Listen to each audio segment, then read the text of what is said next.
Latest details now on the severe weather affecting both Queensland and New South Wales from ex-tropical cyclone Debbie. Now, this system has already smashed the central coast, of course, hit the coast as a Category 4, even when it had weakened to a tropical low. Right through Wednesday, we saw severe weather continuing over the central coast of Queensland. Torrential rain and flooding around Mackay, where they had their highest river level since 1990. That's the Pioneer River. That river level has actually dropped overnight. We saw severe storms in Bowen, Proserpine and Hamilton Island, even continuing overnight. Now, here are shots from when the cyclone hit the coastline. Maximum wind gusts, 263 kilometres per hour. That's the damage you can see from winds of that strength. That was the highest wind gust ever recorded in Queensland. Now, there would have been stronger winds from tropical cyclones, but cyclones don't always move directly over weather stations. You can see there the flying debris even in the air, and we did see a storm surge with some coastal flooding as predicted from this system. So you'd have to say the predictions were spot on in terms of how much damage we would see from this system. Now let's get into the latest details, because torrential rain has developed over southeast Queensland overnight, and already river levels are spiking. We're seeing huge rises in the rivers just inland from the Gold Coast right now. Massive thick cloud due to the remnants of Debbie spreading south across the central and southern part of Queensland. Now yesterday, here's that band of storms we saw over the cyclone zone. Finally, just in the middle of the evening, that band of storms moved off the coast, so the severe thunderstorm warning was cancelled around Ayr and Bowen. There's still a warning in place from Proserpine south down the coast. You can see just the tail end of that band of storms still just clipping the Hamilton Island area. Hamilton Island had a gust just late last night of over 120 kilometres per hour. So that's strong enough to cause further damage, and obviously the rain would be falling into leaking roofs because there's so much property damage. Let's go further south now. Torrential rain as expected overnight right through the Wide Bay, the Central Highlands, the southeast coast and into northeast New South Wales. Very heavy falls through northern and western suburbs of Brisbane right now, where they've had well over 50 millimetres of rain already. And inland from the Gold Coast, we've seen now 300 millimetres of rain already overnight from this system, and some of the river levels have gone up 5 metres in just the last 3 hours in that area. So extremely dangerous flash flooding is developing over much of southeast Queensland. Here are the totals since 9 a.m. Lismore's had over 50, Gold Coast 86, Brisbane 31, that's the airport, but been heavier in the western suburbs. Kingaroy's had 85, Blackwater, south of Emerald's had over 120. It's the heaviest rain since the 1950s. So this is not something that happens every year, that's for sure. 241 at Mackay there, that's their heaviest rain in 9 years. The weather station at Bowen was knocked out by those storms last night, and we've had well over 500 millimetres for the week now in both Hamilton Island and Mackay, throw in Proserpine as well. The river levels are actually dropping through that northern part of the coast because the rain has eased, but we've got moderate flooding right now along the Colin and the Don River. The Don River is falling at Bowen, moderate for the lower Burdekin. There is a minor flood warning for the Pioneer River. That was in major flood yesterday with flash flooding along with it. And the Connors and Isaac, we have a major flood warning. That's the northern part of the Fitzroy River catchment, which is a huge river catchment in the central part of Queensland. Strongest wind gusts overnight, Hamilton Island, 96 kilometres per hour. And we've had a gust of 82 at Rockhampton. Yeppoon just had a gust of 117 kilometres per hour. Now, we may just be going now to a live press conference. Yes, we are. We're going to cross to a press conference with more details on the situation on the ground.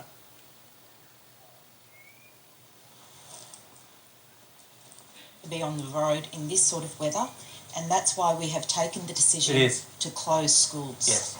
Now, if parents have already dropped off children this morning, please be reassured that they will be looked after throughout the course of the day. But if you can make plans to pick up your children earlier than school closing time, then we encourage you to do so. Because, as I said, this weather will intensify throughout the course of the day, and the thing that we don't want is for parents and children to be on the road in 90-kilometre wind weather or heavy rainfall. We do know that rainfall currently being experienced in some parts of southeast Queensland is in excess of the 250 mil that was predicted yesterday. So we know that flash flooding is a real live issue throughout the southeast Queensland corner. So again, we have taken the decision to close all schools between Agnes Waters and to the New South Wales border and out west to Nanango. If you have dropped off children, they will be cared for, but please make arrangements to pick up your children earlier than the 3 p.m. school finish time. This includes independent schools and Catholic schools. Wow. Now, every school has a preferred, unique way of contacting parents, and that will be triggered today to ensure that everybody gets the message. I'd now like to ask the Director General of Education just to go through some of the specifics. Thank you, Deputy Premier. As the Deputy Premier said, all students will be cared for if they've been dropped off, and so we do anticipate that the conditions will get worse during the day. So we would appreciate parents being able to get back to schools as quickly as possible. But if that's not the case, as I've said, we will certainly make sure that students are cared for. As the Deputy Premier also said, this unprecedented action is for 3 regions, south of Agnes Waters, which is the North Coast region, the Metropolitan region, and of course the South East region. That won't be specifically known by parents, but as we said before, it's everything south of Agnes Waters and Kilkeven in the west. We would ask that parents check the Department of Education and Training website. As information comes to hand, it is uploaded straight away. All schools that are closed are listed on that website, so if anyone's unsure, those schools will be up immediately. Look, again, I just reiterate the message that we will care for everyone and make sure that nobody is left alone. Teachers and principals will be on site today, and nobody will leave until all students have been picked up or cared for. This is unprecedented action, just to confirm. Good morning. Very well, thank you. Well, I think my point about the unprecedented action was about the lateness of the decision. So we are working assiduously to make sure that everyone gets this message and that they're cared for. Damaging winds. We'll certainly get rainfall today, which will be heavy at times. Probably not heavy enough to cause flash flooding, but wind gusts over 90 Thank you, Deputy Premier. Yes, this is an unprecedented late call, and I said earlier today this weather event, which is significant, is causing us to make calls very, very early. We cannot afford to have the mums and dads trying to pick up their kids later this afternoon, particularly in the southeast area, at a time where we're going to see the biggest potential risk for flash flooding and that absolute deluge that we believe is on its way. So we're just asking if people can make arrangements to get their kids home to a place of safety, and I would again reiterate to business owners, particularly in the southeast corner, you really need to think carefully about when your employees, perhaps releasing them early around lunchtime so that they can go and pick up their kids in relative safety and get them home so that they don't have to be worried about them. We can't afford to have young, inexperienced young kids walking home from school at a time where there could be flash flooding in an area. And that's the advice we're getting from BOM, that we are going to see flash flooding right across this southeast area. We know that this is going to cause some difficulties. We understand that, but please be aware we don't take this decision lightly, and it's taken in the best interest of all of the community. So thank you for that. Look, I could ask the State Disaster Coordinator perhaps to talk about dams, and perhaps that's the best way, but we've been a little bit fortunate. It's been so long and dry in recent months that a lot of the dams are, in particularly south of Rockhampton, are actually got plenty of capacity, so we're not actually worried about that. But certainly these are issues that we've been thinking about, over the last few days. Cobby, we'll get a briefing at the QDMC meeting this morning, and if there's anything to report, we'll make sure that you know. Can I also just say that in terms of school pickup, there may be occasion where we have to close down public transport as well on particular routes, depending on flash flooding. And if that's the case and children are relying on public transport to get home, we don't want to leave them in that situation either. So as the Commissioner has said, please pick up your children early if you have already dropped them off, but if you haven't dropped them off, please keep them at home. The other message for today is that peak hour will probably be a nightmare this afternoon.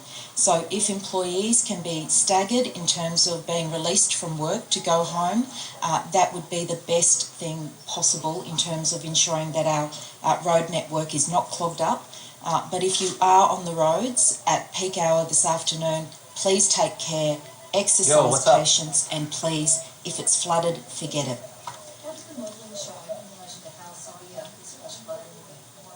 I might ask Matt from the Bureau to give you an update. Absolutely. So when it comes to flash flooding, it's the intensity of the rainfall that really matters, and it's not something that can easily be modelled. So what we know though is we are anticipating those heavy falls in a short duration of time. We've already seen some of those this morning, particularly in the Gold Coast hinterland. And really short intensity rainfall is the concern that we're worried about, and that will lead to the flash flooding. So it is just a risk with those heavy falls across the southeast of Queensland today. People in some of those notorious flooding areas of Brisbane should start thinking about moving stuff at this early stage, and like previous cyclones have turned into floods in Brisbane. Obviously, people should be aware of the risks and take action that they need to. So it would be sensible to start moving stuff, or would that be too dramatic? We need to obviously wait until we do see the warnings for how much rainfall should actually fall, and then once we have an idea of how much rainfall is actually falling, we know how much is in catchments and what sort of levels we're anticipating, and that's when we can actually give some indication on that. Sorry, so Matt's not put on the spot about what people should do. What we were doing, as the Deputy Premier said, is we're going to get some more detailed modelling in this in our next meeting. We'll come back to you with specific details about what people should do. Thank you. In the meantime, do you recommend advise people to take preemptive action? Well, people should always do what they think they need to do, but the focus at the moment is to make sure that our children are safe, and we're putting arrangements in place for those kids that have been sent to school or should not go to school today. So we'll come back to you really quickly with some of that advice. Yes, the Premier will be back en route back to Brisbane in the not too distant future, so in the next hour. Yep. Okay, we're going to go into our meeting. Oh, right. Okay. I turned off. Dan? Okay. Yeah, I'm here. Okay, you're back.